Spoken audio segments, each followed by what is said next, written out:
The culture is actually damn good. We're not urinating on the fire. You can stop asking that question. I'm going to be calling the defense. What I talked to Russell about is none of your business. Both games. Last year's disappointment for Denver must not be repeated. To be honest, I'm being very, very nice with that assessment. New coach Sean Payton's looking to put his mark on the team. And how he can do it? Besides smacking sense into Russell Wilson, by overhauling an awful offensive line. Mike McGlinchey is one of the best right tackles in the game, so pay him like one.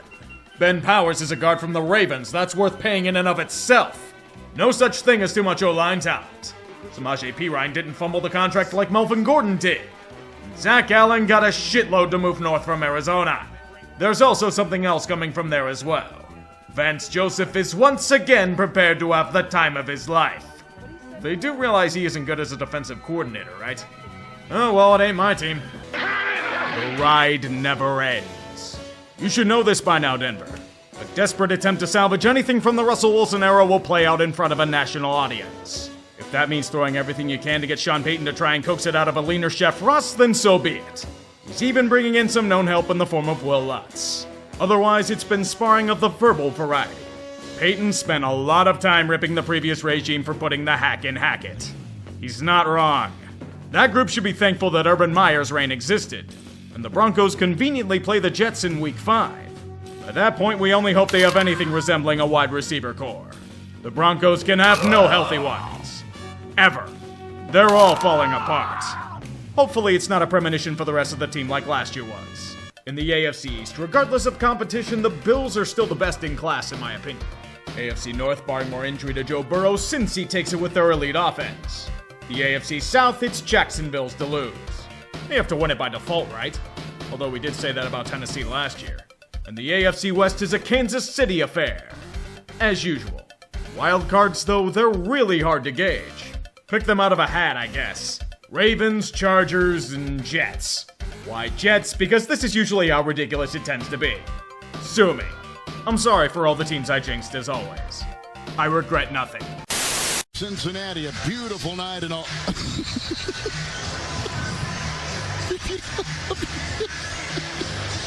Excuse me? A beautiful night in Cincinnati. Tonight's first half highlights. The reign of Sean Payton has officially begun at Mile High. To clean the sins of the hacks before them is of the utmost priority. Rehabilitated Russell Wilson showcased against the boogeyman of Josh McDaniels. Oh, what a sight it would be. The revelations are about. Denver is scoring touchdowns in the red zone.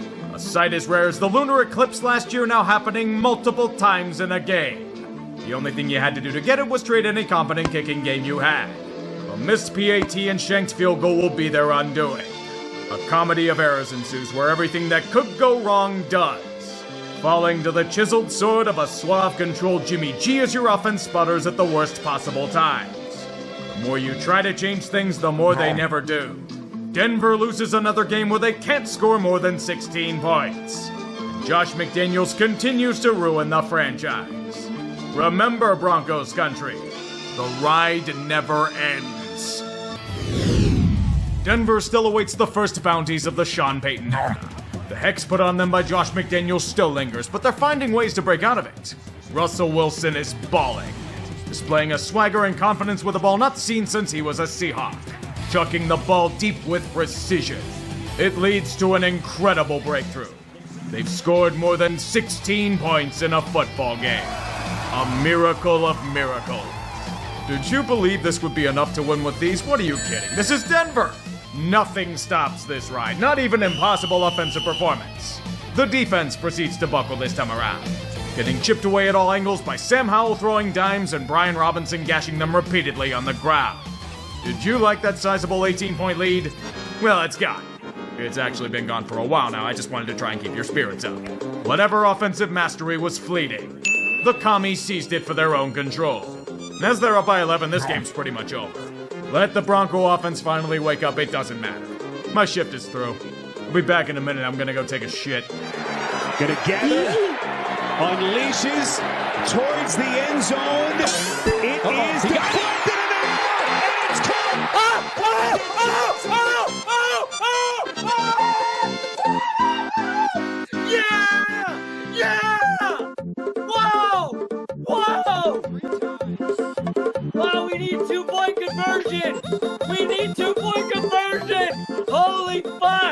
Wilson to the end zone, batted down and incomplete. No, no, no, no!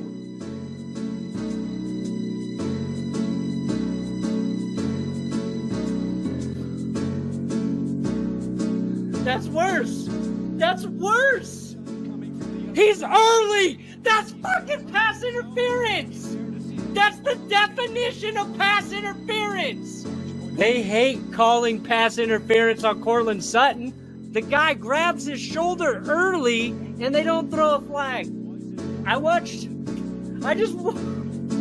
That is a rough way to lose. The ride never ends, Denver. You sold your souls for Russell Wilson and Sean Payton. The punishment will be Vance Joseph.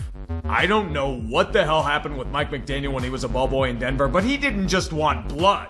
He wanted entire ancestral lines obliterated. Did they pull pranks on him as a child? Did they scar him? This wasn't a game.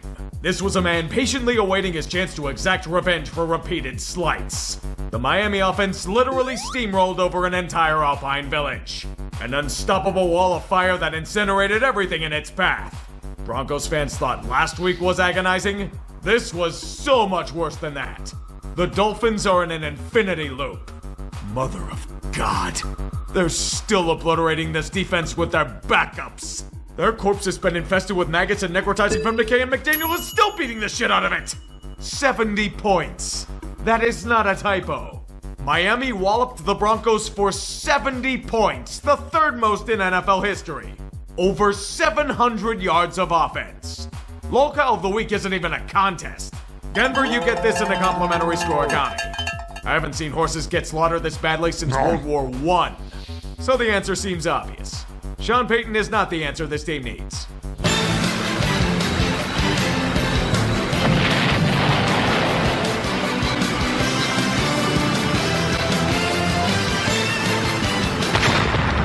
A tank bowl in week 4. What the hell has this world come to? Well, when you get a team with a tremendous 180 in defense against the football equivalent of the Great Fire of Chicago, you get a must-watch shit show for all ages. It's here where we ask a question. How the fuck does Vance Joseph keep getting work?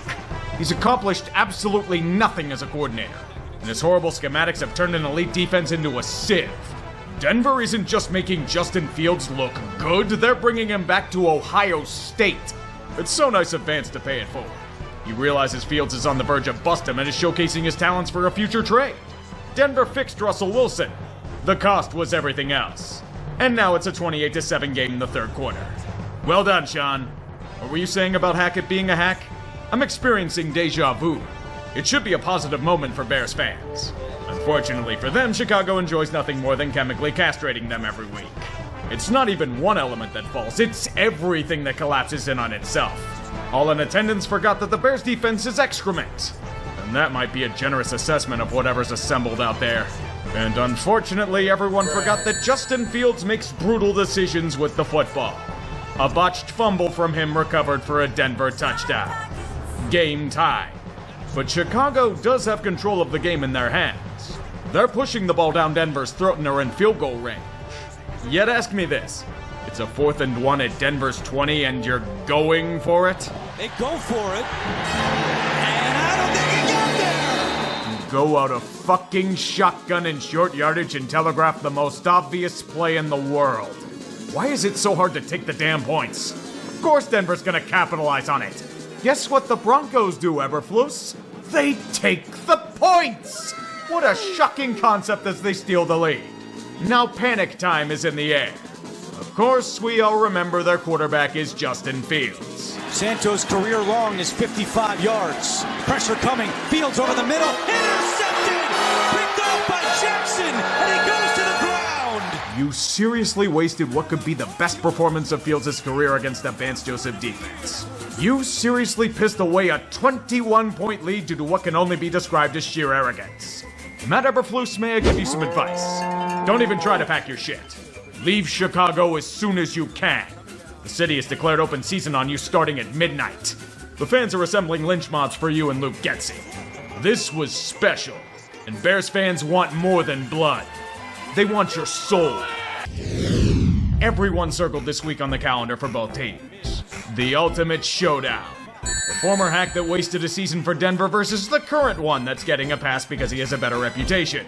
Despite the ballyhooed promotion, he is wasting another season for Denver. At Mile High, an alleged football game was played. Allegedly, these are two teams that have playoff aspirations. These playoff aspirations apparently mean the Jets' offensive line leaving Zach Wilson to die in rust cooking safeties by means of intentional grounding and failed red zone drives. Here's the thing, Sean. You are correct about Nathaniel Hackett, but if you're gonna say it, you better back it up with evidence. What is your evidence, Mr. Payton? An offense that's only interested in executing itself? Once again, you fixed Russell Wilson, at the cost of everything else. Don't think about it too hard, or else it's gonna fly past you like Brees Hall smoking you for a 72-yard touchdown run. The Jets are giving you chances to come back into this game. It's the trail of candy to lead you to freedom. But then you overthink it with trickery that proceeds to execute itself. Sadly, you don't have the Steelers' endless supply of horseshoes stuck up your ass. But the Broncos' defense holds. Somehow. And the Broncos' offense manages to score a touchdown. Somehow. I know, shocking displays of competency from this group.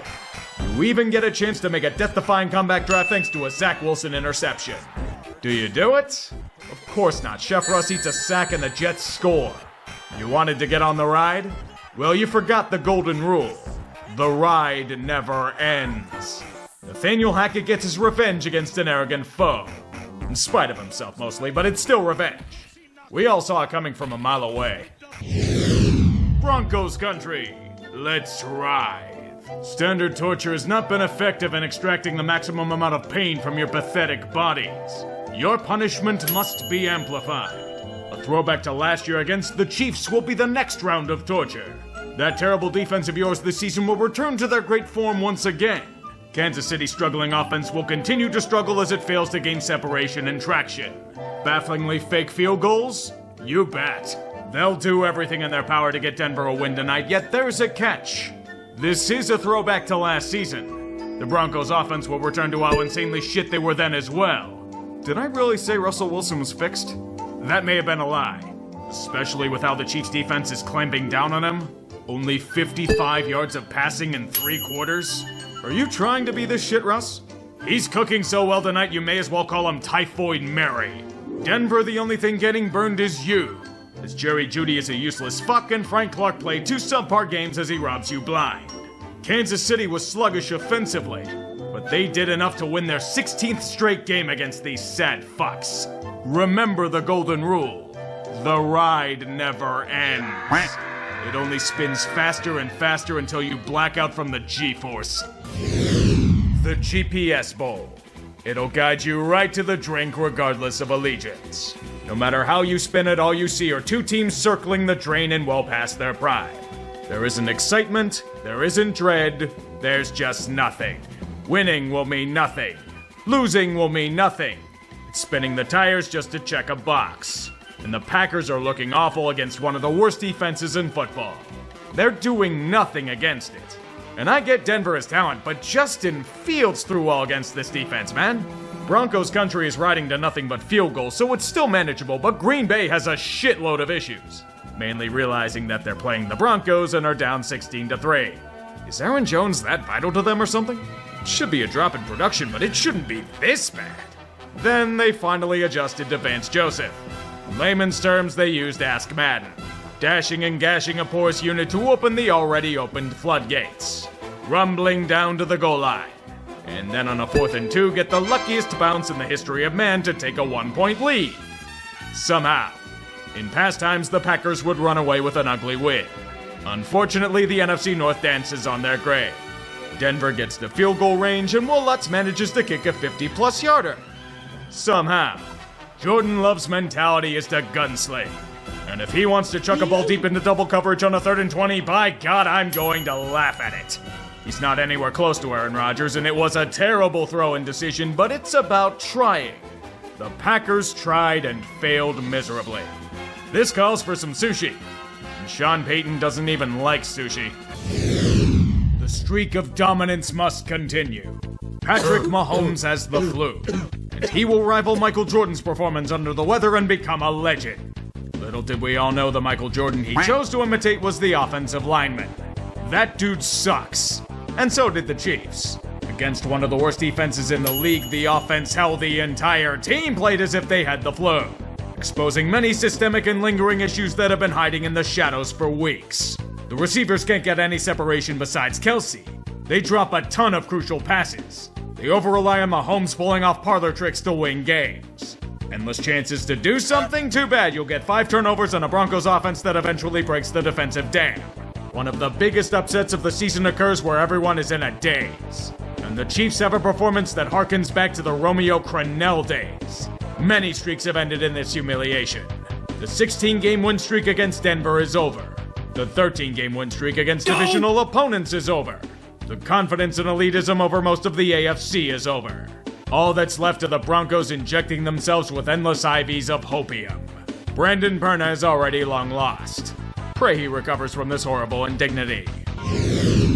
Buffalo is in a must-win contest, especially with how sluggish they've looked as of late. Yoink! Oh, it's gonna be one of those games, isn't it? Let me get something out of storage for this. The Buffalo Inebriation Meter. When drinking goes from celebration to misery in as much time as the luster wears off the Bills. Considering the pre-gaming and fumble, I'll put the opening at 3 drinks. Plus or minus 2 depending on the mood. After this interception off Gabriel Davis's hands, that'll definitely be plus 2. Denver has endless chances to pull ahead, but can't do shit with it because they're on the ride that never ends. Buffalo joins that ride, and the defense eventually bends until they give up a 4th down touchdown. By the literal skin of their teeth. Probably one of the greatest catches you'll ever see. Those heroics let Buffalo finally get their shit together on the offensive ball for once in their lives to score a touchdown. I know, incredibly shocking stuff. As the Bills are without a huge chunk of their defense, the Broncos ride to a field goal to go up by 4. Time to celebrate with Josh Allen forcing yet another pass for an interception. Gunslingers don't think, they just sling, baby. As Buffalo continually shoots itself in the dick, they need to act with intelligence. A shotgun play on a 4th and 1. Shotgun, 4th and 1. Thankfully, Russell Wilson isn't that good anymore, and the Bills get it back near immediately. Denver's playing nearly as shitty as the Bills are, yet they're only tied at 15. We're bringing out the heavy shit now. Don't want a drink? Then Josh Allen will fumble it onto the ground like this botched handoff. Denver is getting endlessly prime field position, yet do nothing with it because they want to lose this game badly as well. But Buffalo is in the business of pain. They demand Denver march right down the field and score a touchdown. The Broncos can't kick an extra point for their life, so they'll just fail a 2-point conversion. Sucks to suck. So here's the part where we bring out the Everclear. Buffalo finally gets their offense in gear with James Cook dribbling down the lane. Stumbling and bumbling with whatever they've got as Josh Allen drives it home for a slam dunk touchdown. Victory shots? I wouldn't be so certain. The Bills' defense is getting gassed, being skimmed from the top to get to decent field position. Oh, it gets worse, kids. Underthrown PI. The most triggering of all penalties. It gets Denver right into field goal range. And the Broncos have no timeouts and have to scramble. Bottoms up. 41-yard try for the win. Lutz. He missed it. Flag is down. You're gonna lose on a too many men penalty? You're gonna lose like that? Good snap. Good How hold. do you lose like that? What the fuck? Perfect. Oh my God in heaven, you had the game won on a silver platter and you still found a way to shit on it. The only thing worse than this self-inflicted loss is the schedule that's coming up for the Bills. They're winning something tonight, alright. Just not this game. Imagine being fired because of fumbles and a Vance Joseph defense. Ken Dorsey is the token sacrifice. And the Bills are fucking panicking. Their window is slowly closing in on them.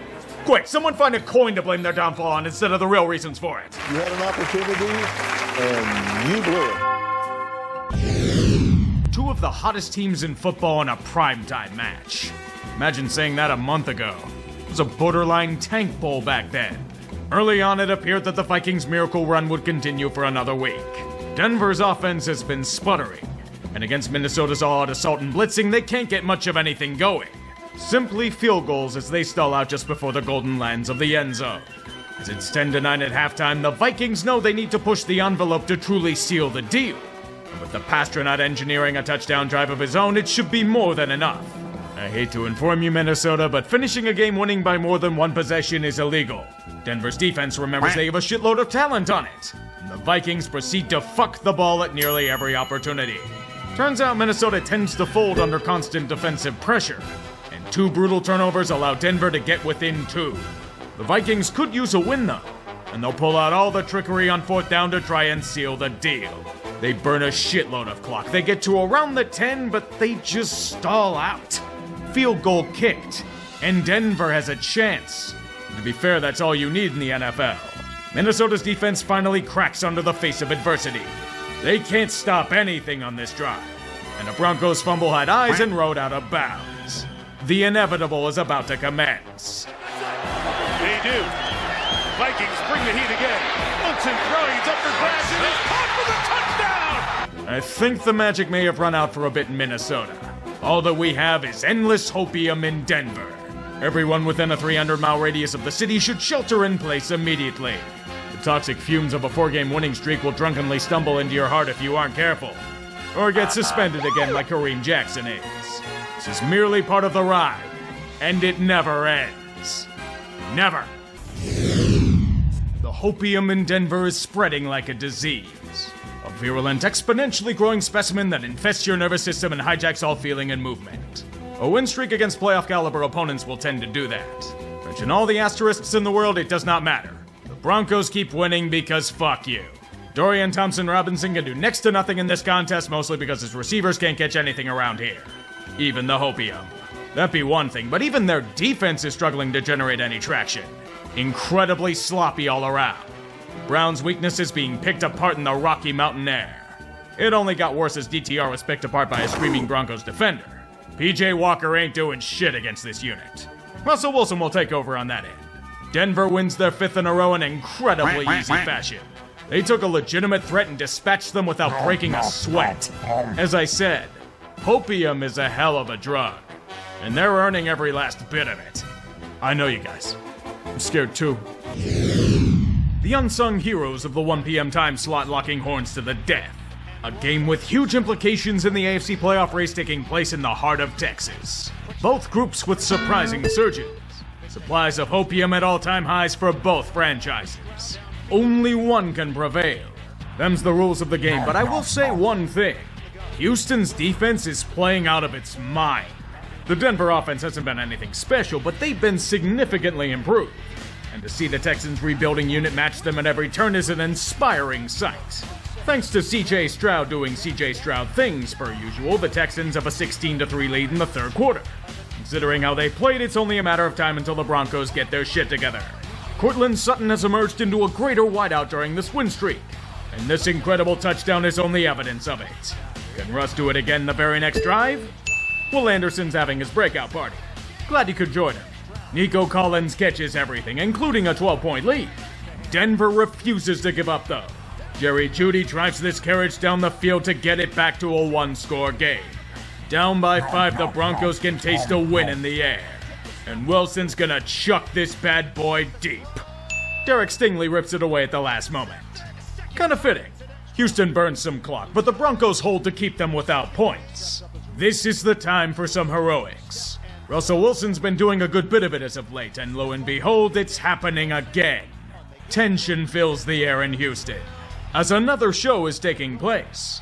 4th downs being converted repeatedly. The chef is cooking, and the final drive is sure to be his masterpiece. However, anyone can tell you that looks are deceiving. Wilson in trouble, avoids it, rifles, intercepted! Jimmy Ward! Win streak may have been impressive, but it's merely another twist and turn on the ride that never ends. A brutal way to lose a game. Made worse since Denver had endless chances to upend their opponent. Houston has proven themselves the victor today, and it allows them to keep up in the playoff race. Not much you can do if you're the Broncos. Dust yourself off and fight another day.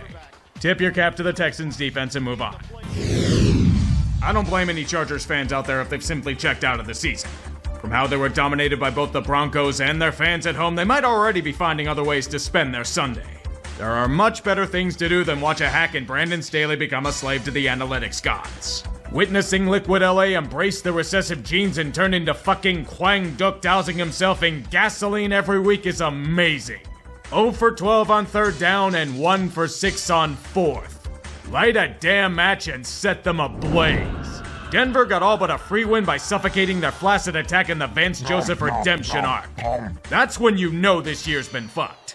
And it's also with another quarterback voodoo curse. Justin Herbert, you are the next lucky recipient of a game-ending ailment. Prepare for the long marinating meme of Easton Stick. No, I just want to watch hockey. Probably be better than watching the Chargers get their asses whooped up and down the field. The Bronco offense wasn't even world-beating, but they did more than enough. If I were Staley and Telesco, I'd start packing shit up in cardboard boxes. Their time of pretending to be the smartest men in the room is coming to an end.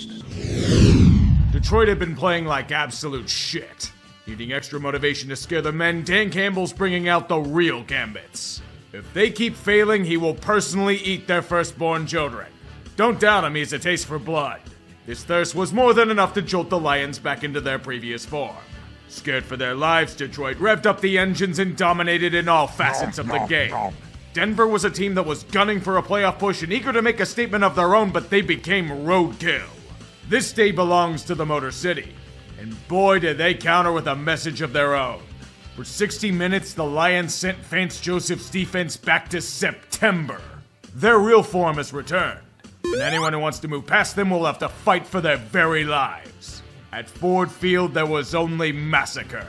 Denver was annihilated in a game that may end up costing them a playoff berth of their own. That tends to happen when you can't stop Jahmyr Gibbs. He'll slit your throat and sprint to glory before you die. It's the playoff shuffle for you. Dangers of hopium are not noticed until it's far too late.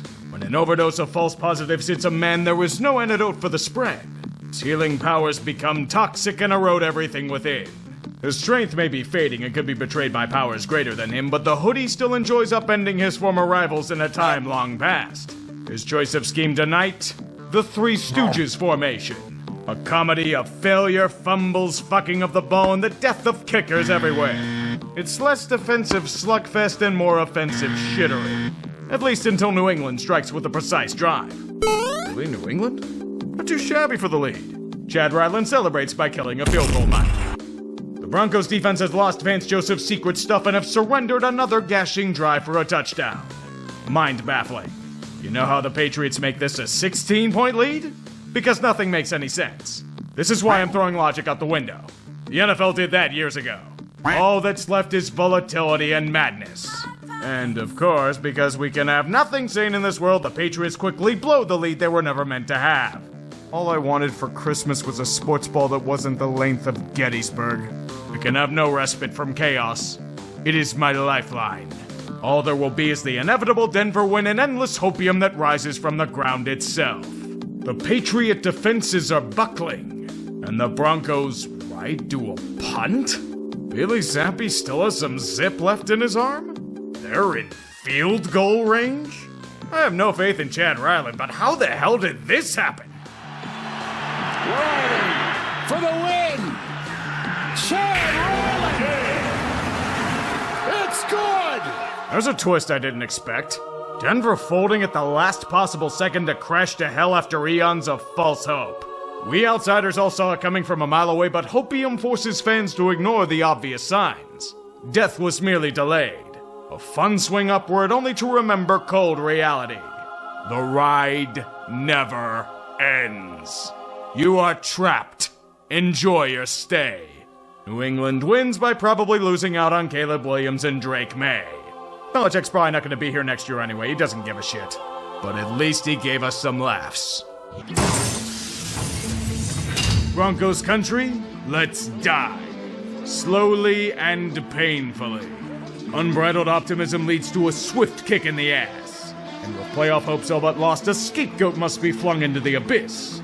Russell Wilson will be given his title of Mr. Unlimited Blame for Failure. Denver attempted to salvage a disaster, but now they're just throwing their hands in the air and giving up. You may be asking why they're blaming him. The thing is, this wasn't a full recovery. They fixed him. Wilson's production has significantly improved from last season, but it's deceiving. The offense has still been highly inconsistent and sluggish. The passing attack is very limited. A smoke and mirror show that depends on go routes and defensive splash plays. If those don't work, you get the results of the past month.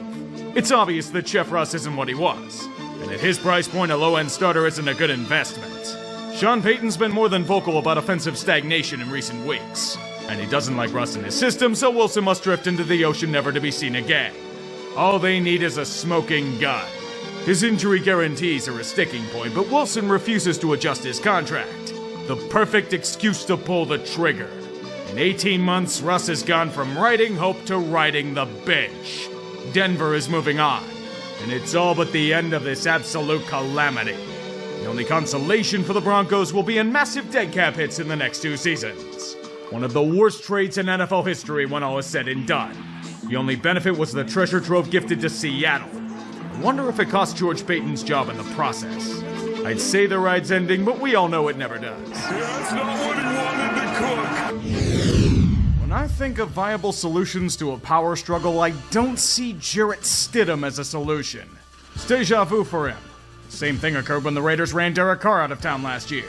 If this is supposed to be an offensive spark, I'll show you a liar. That liar will probably be Dean Spanos, since the Chargers have been long dead. Know how they're lifeless? They can't convert a third down if their lives depended on it. And Justin Herbert was the problem? Yeah, sure. Maybe that's the spark that Sean Payton's been looking for. Nothing like egos clashing to force a separation, is there? Yes, the Broncos did win. But that's because this was such a desolate void that someone had to be handed a win for formality's sake. Not that it matters for the endgame. It's hard to come back from a 1-5 start. The hopium supply will cease. Remember, Denver, Broncos country may no longer ride, but the ride never ends. Does that even make sense? Let's ride. Let's ride. Broncos country, let's ride.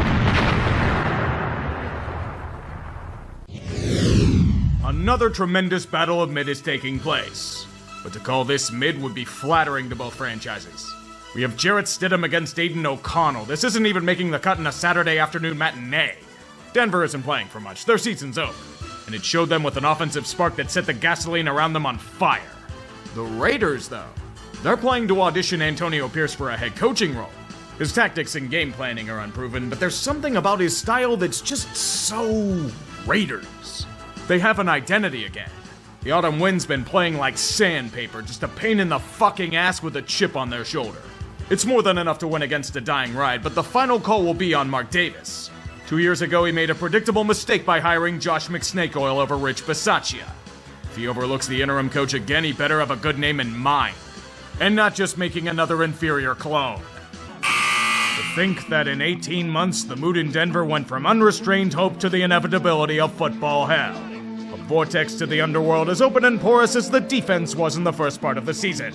The Vance Joseph experience is not one to copiously indulge in. 70 points given up in one game isn't just dangerous, that's a fucking overdose. Not learning from this near-death experience, the Broncos just started huffing hopium nonstop after a 1-5 start, rattling off wins thanks to a defense that surprisingly realized they have incredible talent on it. The offense was incredibly inconsistent and Russell Wilson was fixed only according to macro stats, but they had momentum. Until Detroit. Then they simply died from flirting with fire nonstop. A colossal dud with Broncos country ending with a thud. Sean Payton is ready to rip Chef Russ's head off and make him surrender his jacket. The end of an era indeed. With that dead cap hit if they move on, hope you like being forced into a rebuild because of one of the worst trades in NFL history.